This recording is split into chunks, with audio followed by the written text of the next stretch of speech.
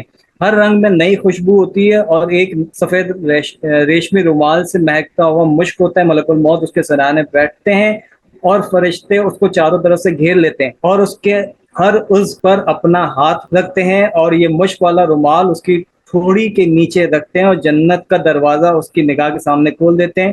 اس کے دل کو جنت کی نئی نئی چیزوں سے بہلایا جاتا ہے, جیسا کہ بچے کے رونے کے وقت اس کے گھر والے مختلف چیزوں سے اس کا دل بہلاتے ہیں. کبھی اس کی حوریں سامنے کر دی جاتی ہے, کبھی وہاں کے پھل, کبھی عمدہ عمدہ لباس, غرض مختلف چیزیں اس کے سامنے کر دی جاتی ہیں. اس کی حوریں یعنی بیویاں خوشی میں کودنے لگتی ہیں. ان سب منظروں کو دیکھ کر اس کی روح بدن میں پھڑکنے لگتی ہے, جیسا کہ پنجرے میں جانور نکلنے کو پھڑکتا ہے. اور ملک الموت اس سے کہتا ہے کہ اے مبارک روح, چل ایسی بیریوں کی طرف جس میں کانٹا نہیں ہے, اور ایسے کیلوں کی طرف جو لگے ہوئے ہیں, اور ایسے سائے کی طرف جو نہایت گہرا وسیع اور پانی بہ رہے ہیں. یہ منظر یہ سارا کچھ ہے. اس کے بعد پھر ملک الموت ایسی نرمی سے بات کرتا ہے جیسا کہ ماں اپنے بچے سے کرتی ہے, اس وجہ سے کہ اس کو یہ معلوم ہے کہ یہ روح حق تعالی شانہ کے ہاں مقرب ہے. وہ اس روح کے ساتھ لطف سے پیش آتا ہے تاکہ حق تعالی شانہ اس فرشتے سے خوش ہوں, یعنی اس بندے کی روح سے اچھی طرح پیش آتا ہے تاکہ اللہ اس سے خوش ہو, ملک الموت سے یا اس فرشتے سے. وہ روح بدن میں سے ایسی طرح سہولت سے نکلتی ہے جیسا کہ آٹے میں سے بال نکل جاتا ہے. جب روح نکلتی ہے تو سب فرشتے اس کو سلام کرتے ہیں. ابھی یہ قبر میں نہیں پہنچی, ابھی تو یہ روح نکالی گئی ہے, ابھی قبر میں سوال جواب نہیں ہوئے. جب روح نکلتی ہے تو سب فرشتے اس کو سلام کرتے ہیں, جنت میں داخل ہونے کی بشارت دیتے ہیں جس کو قرآن میں ذکر فرمایا ہے. اور اگر وہ مقرب بندوں میں سے ہوتا ہے تو سورہ واقعہ میں اس کے بارے میں بیان ہے گیا. جس وقت روح بدن سے جدا ہوتی ہے تو وہ بدن سے کہتی ہے کہ حق تعالی شانہ تجھ کو جزائے خیر دے, تو اللہ تعالیٰ کی بندگی اور اطاعت میں جلدی کرنے والا تھا, اس کی نافرمانی میں سستی کرنے والا تھا. بہرحال یہ کافی ایک لمبی روایت ہے. اب اس میں کیا بات ہے, جو باتیں ہیں جو امپورٹنٹ ہے وہ یہ ہے کہ ہمیں تو ابھی تک یہی ڈرایا گیا نا, قبر کے بچھو سانپ. تو ابھی تو یہ کہ جب جو اللہ کا خاص بندہ ہوتا ہے, جب اس کی روح قبض کی جاتی ہے تو ملک الموت فرشتوں کے ساتھ بارات لے کر آتا ہے. پھر اللہ کی بارگاہ میں اس کو بارات کی صورت میں لے جاتے ہیں, اور پھر جو ہے اس کے ساتھ نرمی سے پیش آتے ہیں. اس کو سارا منظر اور ایک جشن کا سما ہوتا ہے, اور وہ جو جشن کا سما ہوتا ہے تو جس دن اس کی روح قبض کی جاتی ہے, فرشتوں کے جشن کا سما ہوتا ہے, کیونکہ وہ وصال کا دن ہوتا ہے, وہ ملاقات کا دن ہوتا ہے. تو اس وصال کے دن کو جس کو سمجھ دنیا میں بھی آ جاتی ہے تو وہ بھی پھر اسی دن اس وصال کو, اس دن کو عرس کی صورت میں سیلیبریٹ کرتے ہیں. شروع میں جو ایک ظاہری غم کی کیفیت اس دنیا سے اگر کوئی ساتھ میں رہتا ہو تو اس جدائی کی کیفیت رہتی ہے, مگر جب یہ پتا ہوتا ہے کہ یہ وہ ہستی تھی, یہ وہ ذات تھی کہ جس کے لیے روح, اب دیکھیں نا وہ جو آیت ہے نا, الا ان اولیاء اللہ لا خوف علیہم ولا هم یحزنون, کہ اللہ کے دوست جو ہیں ان کو نہ کوئی غم ہوتا ہے, نہ وہ کوئی دکھ ہوتا ہے, نہ کوئی وہ رنجیدہ ہوتے ہیں. تو کیا یہ کیفیت صرف زندگی کی حد تک ہے؟ وہ موت کے وقت بھی نہ کوئی ان کو غم ہوتا ہے, نہ وہ رنجیدہ ہوتے ہیں, نہ اداس ہوتے ہیں, نہ کوئی دکھ ہوتا ہے, نہ غمگین ہوتے ہیں. تو جب فرشتوں کے ہاں جشن ہوتا ہے تو ہم کیوں پیچھے رہ جائیں؟ جب فرشتے اس دن جشن منا رہے ہوتے ہیں, سیلیبریٹ کر رہے ہوتے ہیں اس وصال کو, تو ہم کیوں پیچھے رہ جائیں؟ ایک اور حدیث پاک شیئر کرتا ہوں. نبی پاک صلی اللہ علیہ وآلہ وسلم نے فرمایا کہ موت مومن کے لیے تحفہ ہے. اچھا, اب یہ حدیث بھی آپ نوٹ کر لیں, یہ بھی اسی کانٹیکسٹ میں ہی ہے.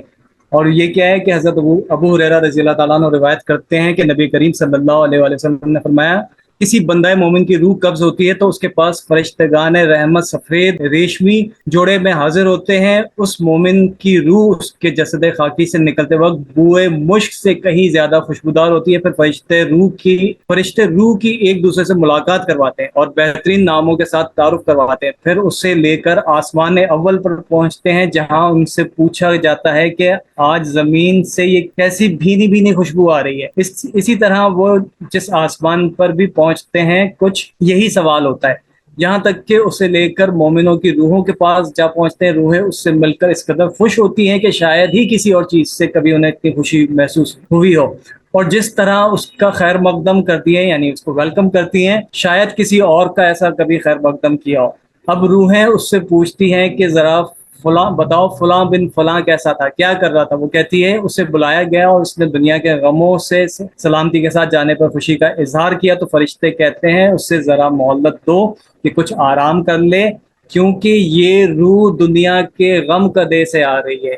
کیا بات ہو رہی ہے کہ اس سے ذرا مہلت دو، کچھ آرام کر لے، کیونکہ یہ روح دنیا کے غم کدے سے آ رہی ہے۔ اور میں نے شروع میں جو بات کی تھی نا کہ نفس جب دنیا داری میں پڑ جاتا ہے اور روح سے اس تعلق اس کا کٹا ہوا ہوتا ہے تو روح اداس ہوتی ہے، اور نفس جب دنیا سے لا تعلق ہو کے روح کی طرف متوجہ ہوتا ہے تو دنیا خوش ہوتی ہے۔ یہاں بھی وہی بات ہو رہی ہے کہ اسے ذرا مہلت دو، کچھ آرام کر لے، کیونکہ یہ روح دنیا کے غم کدے سے آ رہی ہے۔ تو یہ جو اولیاء اللہ ہوتے ہیں جن کا عرس منایا جا رہا ہوتا ہے، یہ پورا ایک سسٹم، صرف دنیا میں کوئی یہ بدعت نہیں ہے، کوئی نئی چیز دنیا میں ایجاد نہیں ہو گئی، یہ پورا ایک نظام ہے جو عرش پہ بھی ہوتا ہے، جو فرش پہ بھی ہوتا ہے۔